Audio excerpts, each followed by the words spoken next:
Assalamualaikum warahmatullahi wabarakatuh.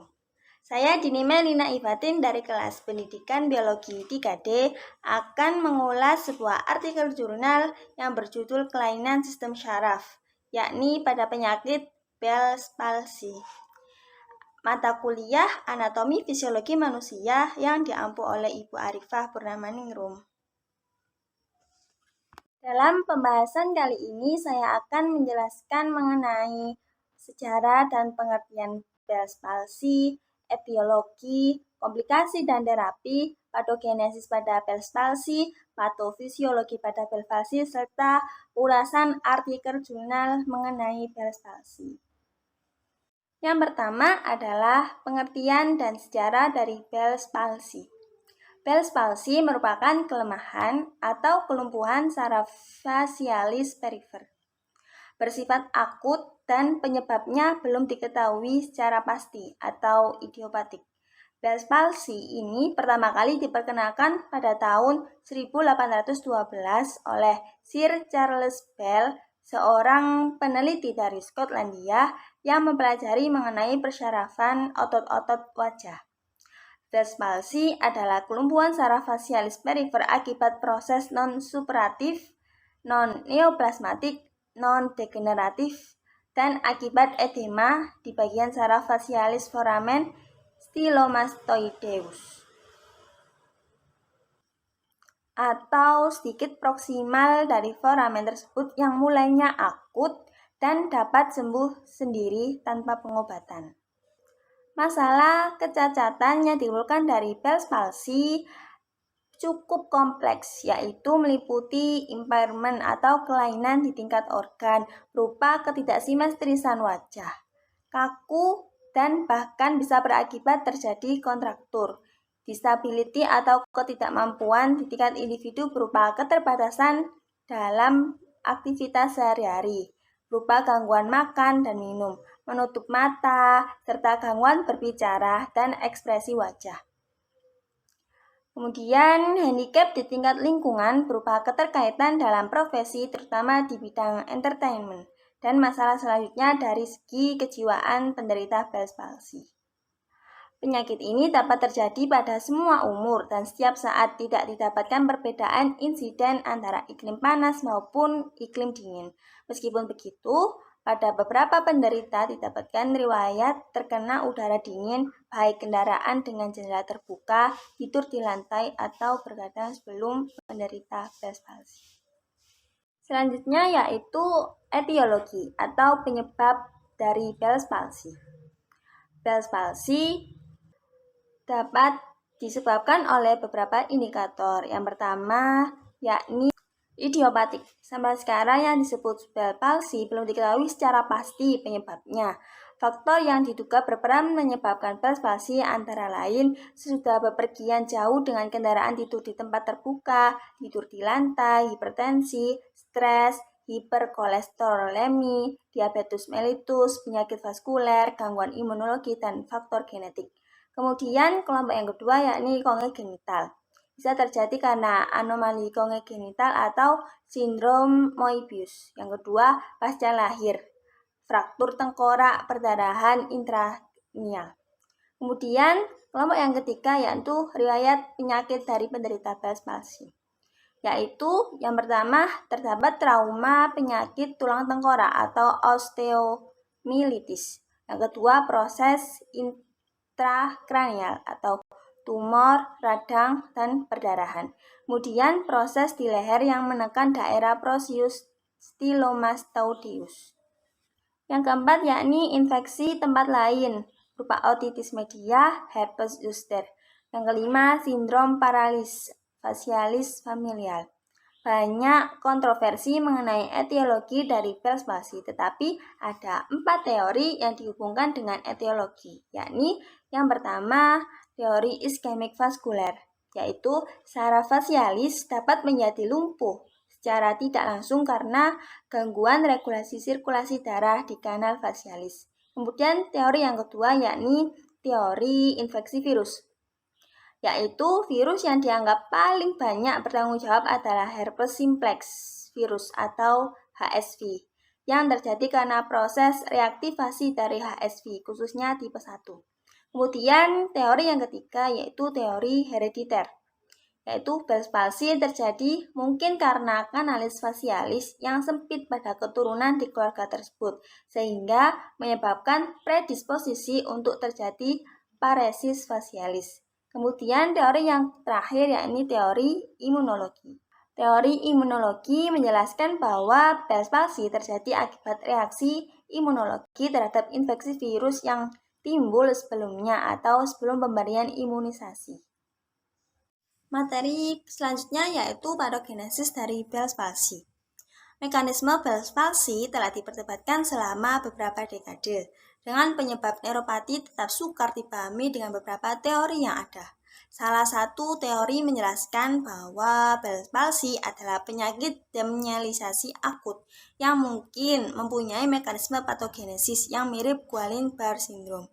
Diduga bahwa keduanya adalah inflamasi neuritis demyelisasi, yaitu Bell's palsy dapat dipertimbangkan sebagai varian mononeuritis. Yang pertama yaitu diduga Bell's palsy ini berasal dari kompresi epineural retrograde ditandai iskemia saraf fasialis. Walaupun etiologinya masih belum jelas, teori yang menarik berasal dari vasospasme. Dari beberapa penyebab, sepanjang cabang saraf fasialis mungkin juga melibatkan korda timpani, distensi vaskular retrograde, dan edema. Di dalam epinerium, dari kanalis fasialis dan menekan saraf dari luar serubung perineurium. Gaya tekanan ringan atau berat itu juga menyebabkan variasi derajat degenerasi iskemia reversible atau irreversible, selubung mielin dan akson. Dengan derajat yang bervariasi dari reaksi seluler terhadap kerusakan mielin. Edema yang terjadi dapat menyebabkan kerusakan saraf reversibel atau irreversibel atau mungkin menstimulasi pembentukan kolagen di dalam epinerium serta terjadi fibrosis. Fibrosis epineural juga menyebabkan gangguan metabolik melalui jaringan epineural, endoneural, dan mungkin menyebabkan obliterasi drainase vaskular. Kemudian yang kedua, berdasarkan data terbaru, penyebab dugaan mungkin karena reaktivasi infeksi herpes virus dan gangguan dalam ganglion geniculatum dan berpindah ke saraf fasialis. HSV1 dan HZV mungkin merupakan penyebab dengan HZV yang dianggap lebih agresif karena ini menyebar sepanjang saraf melalui sel satelit.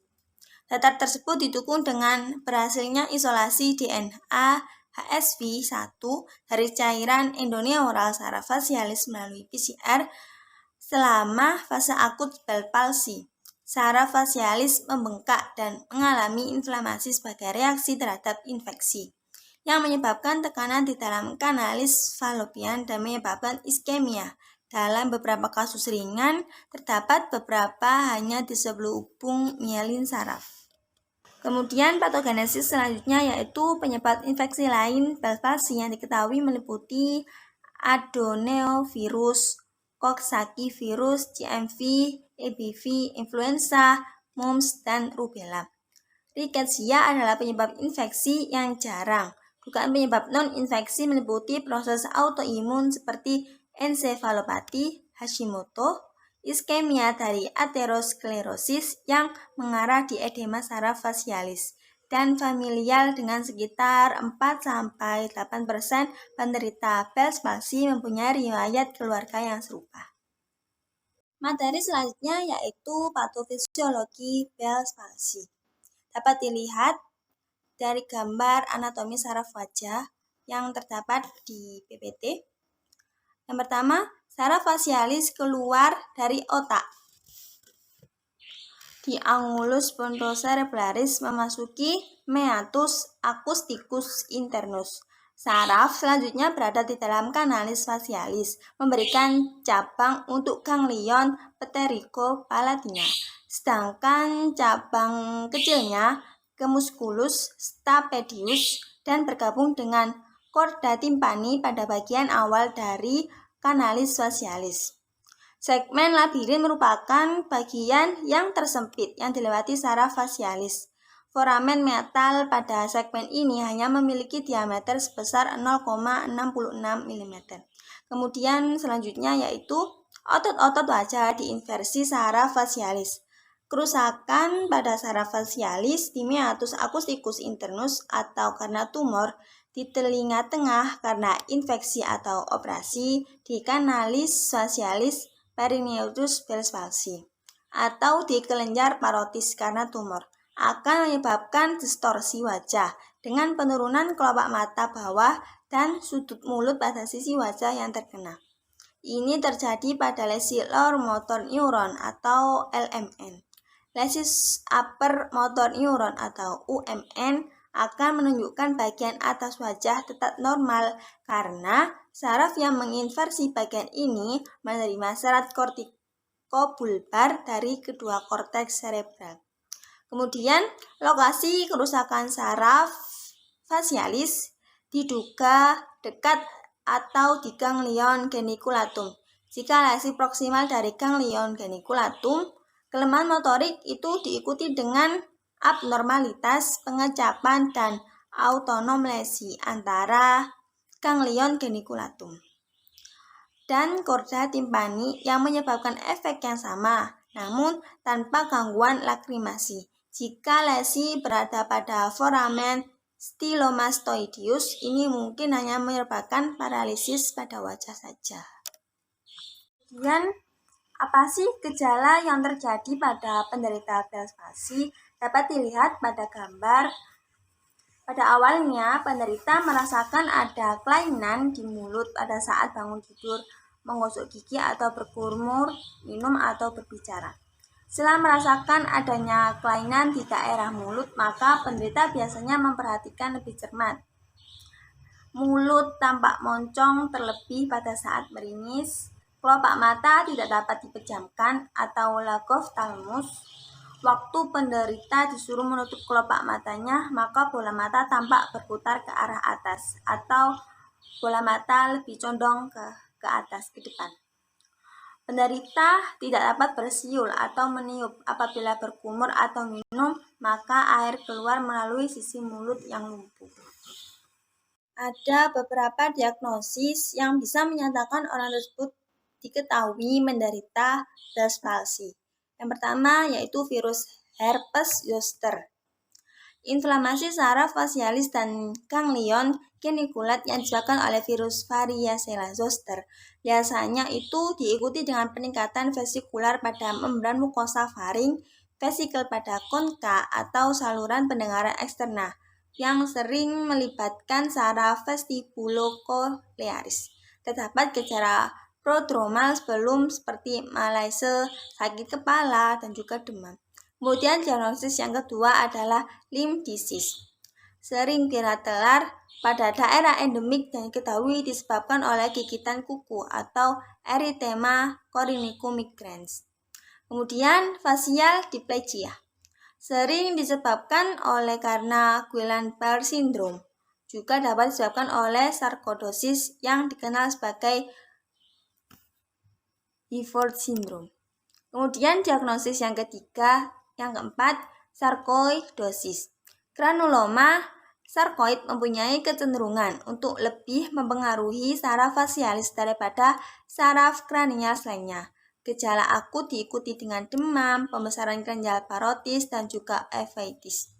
Selanjutnya yaitu facial hemioterapi atau Parry-Roberts syndrome. Facial hemiotropi terjadi terutama pada wanita yang ditandai dengan hilangnya lemak dari kulit dan jaringan subkutan di satu atau kedua sisi wajahnya. Keadaan tersebut dimulai pada usia remaja atau dewasa. Perjalanan penyakit cukup lambat. Kemudian yaitu tumor. Tumor yang menekan saraf fasialis dapat menyebabkan facial palsy atau meningioma, cholesteatoma, dermoid, carotid body tumor. Meskipun Bell's palsy belum diketahui penyebab aslinya, namun bagi penderita Bell's palsy dapat menyembuhkan dengan cara terapi. Ada dua macam terapi. Yang pertama, terapi non-medikamentosa dan terapi medikamentosa.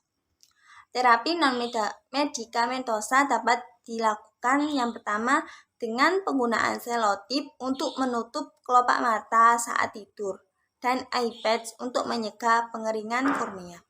Yang kedua, physical therapy seperti facial massage dan latihan otot dapat mencegah terjadinya kontraktur pada otot yang lemah. Pemberian suhu panas di area yang terpengaruh dapat mengurangi nyeri. Kemudian yang kedua yaitu terapi medikamentosa. Yang pertama ada kortikosteroid. Oral kortikosteroid sering diberikan untuk mencegah terjadinya inflamasi saraf pada penderita dengan Bell's palsy.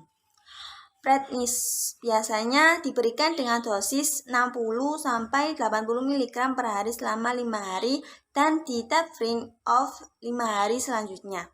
Hal ini dapat memperpendek masa penyembuhan dan meningkatkan hasil akhirnya.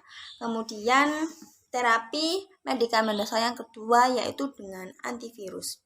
Dikarenakan adanya kemungkinan keterlibatan HSV1 di Bell's palsy, maka telah diteliti pengaruh dari valacyclovir dan acyclovir. Dari hasil penelitian, penggunaan antivirus sendiri tidak memberikan keuntungan untuk penyembuhan penyakit. Tetapi penggunaan valacyclovir dan acyclovir memberikan hasil yang lebih baik dibandingkan dengan penggunaan prednison sendiri, terutama pada penderita dengan gejala klinis yang berat. Kemudian yang ketiga dapat dengan menggunakan analgesik. Analgesik digunakan untuk meredakan nyeri dan methicellulose eye drops untuk mencegah kekeringan pada kornea. Tindakan yang dapat dilakukan pada penderita Bell's palsy di antaranya yang pertama dengan menggunakan skimmer test. Skimmer test digunakan untuk mengetahui fungsi produksi air mata dari penderita Bell's palsy. Menggunakan kertas lakmus merah berukuran 5x50 mm dengan salah satu ujungnya. Yang kedua dengan menggunakan pengecapan 2/3 anterior lidah. Menggunakan cairan Bornstein seberat 4% glukosa, 1% asam sitrat, 2,5% sodium klorida, dan 0,075% quinine HCl. Penderita diminta menyulurkan lidah, kemudian dikeringkan dahulu, baru dilakukan tes dengan menggunakan dilipat dan diselipkan di kantus medial kiri dan kanan selama 5 menit dengan mata terpejam. Normalnya menjadi biru dan basah antara sepanjang 20-30 mm. Lidi kapas, rasa manis di ujung lidah, rasa asam dan asin di samping lidah, dan rasa pahit di belakang lidah. Setiap selesai pemeriksaan, penderita berkumur dengan air hangat dan dikeringkan dahulu, baru dilanjutkan pemeriksaan berikutnya. Kemudian tindakan yang ketiga dapat dilakukan dengan refleks stapedius. Dengan memasang stetoskop pada telinga penderita Bell's palsy, kemudian dilakukan pengetukan lembut pada diafragma stetoskop atau dengan menggetarkan garpu tala. Jika stetoskop abnormal, jika hiperakusis suara lebih keras, dapat terjadi nyeri. Kemudian dapat dengan menggunakan CT scan MRI. CT scan digunakan apabila paresis menjadi progresif dan tidak berkurang. MRI digunakan untuk menyingkirkan kelainan lainnya yang menyebabkan paralisis. MRI pada penderita Bell's palsy menunjukkan pembengkakan dan peningkatan yang merata dari saraf facialis dan ganglion geniculatum. MRI juga dapat menunjukkan adanya pembengkakan saraf facialis akibat schwannoma. Selanjutnya, saya akan mereview artikel ilmiah yang berjudul Bell's palsy dengan peneliti Olivia Mardani Adam pada tahun 2019. Sumber artikel Jurnal Ilmiah Kedokteran Wijaya Kusuma. Masalah pada jurnal ini yakni permasalahan yang dibahas berkaitan dengan kondisi Bell's palsy yang belum diketahui penyebabnya. Beberapa keadaan lain juga dapat menyebabkan kelumpuhan facialis, misalnya tumor otak, stroke, miastenia gravis, dan penyakit lim. Namun jika tidak ada penyebab khusus yang dapat diidentifikasi, kondisi ini dikenal sebagai Bell's palsy yang disebabkan akibat pembengkakan dan tekanan syaraf pada foramen stylomastoid dan menyebabkan penghambatan atau kerusakan syaraf. Seringkali mata di sisi yang terkena tidak dapat ditutup, lipatan nasolabial dan garis dahi pun menghilang. Kortikosteroid ditemukan untuk memperbaiki hasil ketika digunakan lebih awal, sementara obat antivirus belum ditemukan. Banyak yang menunjukkan tanda perbaikan 10 hari setelah onset, bahkan tanpa pengobatan. Tujuan dari penulisan artikel ini yakni untuk mengulas Bell's palsy, terutama patofisiologinya, serta tingkat keparahan syaraf yang menentukan proses penyembuhan Bell's palsy. Setelah mengulas, terdapat fakta-fakta unik tentang Bell's palsy. Yang pertama, Bell's palsy itu dapat terjadi pada semua umur dan setiap saat, tidak didapatkan perbedaan insiden antara iklim panas maupun iklim dingin. Yang kedua, kerusakan langsung syaraf fasialis karena trauma pada wajah atau fraktur tengkorak juga dapat menyebabkan Bell's palsy. Kemudian, walaupun Bell's palsy ini bersifat sembuh sendiri atau self-limited, penyakit ini menyebabkan penyulit seperti kerusakan mata akibat kelopak mata tidak bisa menutup. Kemudian, waktu penyembuhan Bell's palsy ini berbeda-beda, ada yang lambat, ada yang cepat. Pertanyaan yang timbul setelah mereview artikel, saya menemukan 3 pertanyaan, yaitu apakah perbedaan Bell's palsy dengan stroke karena keduanya itu sama-sama kelainan sistem syaraf? Jawabannya, Bell's palsy merupakan kelumpuhan otot wajah yang menyebabkan salah satu sisi wajah itu tampak melorot. Maka tak heran sebagian orang menganggap bahwa kondisi ini serupa dengan stroke, padahal keduanya itu berbeda. Stroke terjadi akibat adanya kelainan pembuluh-pembuluh darah di bagian otak, sedangkan Bell's palsy adalah peradangan pada syaraf wajah. Pada kasus stroke, meski mulut dalam kondisi miring, pengidap masih bisa menutup kedua matanya, sedangkan pada kasus Bell's palsy, pengidap tidak bisa menutup mata dengan sempurna saat terjadi kelumpuhan. Pertanyaan yang kedua, yakni bagaimana manifestasi klinis dan diagnosis pada Bell's palsy? Jawabannya, manifestasi klinis Bell's palsy dapat berbeda tergantung lesi pada perjalanan syaraf fasialis. Bila lesi di foramen stylomastoideus, dapat terjadi gangguan komplik yang menyebabkan paralisis semua otot ekspresi wajah. Saat menutup kelopak mata, kedua mata melakukan rotasi ke atas atau Bell's phenomenon. Selain itu, mata dapat terasa berair karena aliran air mata ke sakus lacrimalis yang dibantu muskulus orbicularis oculi terganggu. Manifestasi komplit lainnya tunjukkan dengan makanan yang tersimpan antara gigi dan pipi akibat gangguan gerakan wajah dan air liur keluar dari sudut mulut. Pertanyaan yang ketiga, yakni apa saja faktor yang mempengaruhi baik dan buruknya pada pasien Bell's palsy? Faktor yang dapat mengarah ke prognosis buruk adalah palsi komplit, yakni resiko sequel berat, riwayat rekurensi, diabetes, adanya nyeri hebat post-aurikular, gangguan pengecapan, refleks stapedius, wanita hamil dengan Bell's palsy, bukti denervasi mulai setelah 10 hari, penyembuhan lambat, dan kasus dengan penyengatan kontras yang jelas.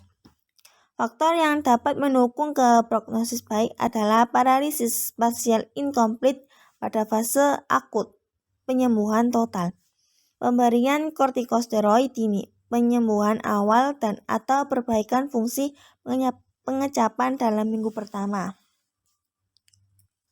Setelah mereview, saya dapat merefleksi diri, yaitu bahwa Bell's palsy adalah kelumpuhan syaraf fasialis perifer akibat edema akut syaraf fasialis di foramen stylomastoideus. Patofisiologi pasti Bell's palsy masih diperdebatkan. Sebuah teori menduga edema dan iskemia berasal dari kompresi syaraf fasialis di dalam kanal tulang tersebut. Terganggunya syaraf fasial pada foramen stylomastoid dapat menyebabkan kelumpuhan pada keseluruhan otot ekspresi wajah. sudut mulut jatuh, garis dan lipatan kulit juga terpengaruh, garis dahi menghilang, lipatan palpebra melebar, dan kulit margin mata tidak tertutup. Kortikosteroid ditemukan untuk memperbaiki hasil ketika digunakan lebih awal, sementara obat antivirus itu belum diketahui. Tingkat keparahan kerusakan syaraf menentukan proses penyembuhan. Perbaikannya bertahap dan durasi waktu yang dibutuhkan pun juga bervariasi. Kontroversi dalam tata laksana masih diperdebatkan dan penyebabnya pun masih tidak diketahui dengan pasti. Hipotesis penyebabnya antara lain iskemik, vaskular, virus, bakteri, herediter, dan imunologi.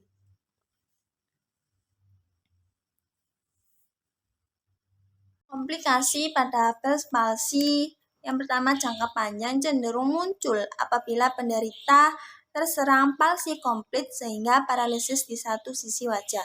Kemudian usia penderita lebih dari 60 tahun, mengalami nyeri parah saat pertama kali timbul gejala, hipertensi, diabetes, kehamilan, saraf fasialis itu rusak berat, tidak ada perbaikan setelah 2 bulan terlewati, tidak ada tanda perbaikan setelah 4 bulan. Komplikasi pada Bell's palsy, sekitar 5% pasien setelah menderita Bell's palsy mengalami sequel berat yang tidak dapat diterima.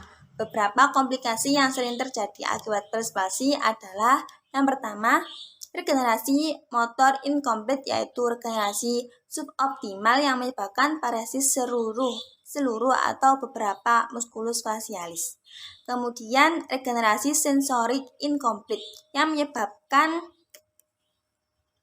disgeusia atau gangguan pencernaan, ageusia atau hilangnya pengecapan, dan disestesia, gangguan sensasi atau sensasi yang tidak sama dengan stimuli normal. Kemudian komplikasi yang ketiga yaitu reinnervasi, yang salah satu dari syaraf fasialis. Reinervasi yang salah satu dapat menyebabkan beberapa kondisi, yaitu yang pertama, sinkinesis, yaitu gerakan involuntar yang mengikuti gerakan voluntar. Contohnya, timbul gerakan elevasi involuntar dari sudut mata, kontraksi platisma, atau pengerutan dahi saat menyipamkan mata.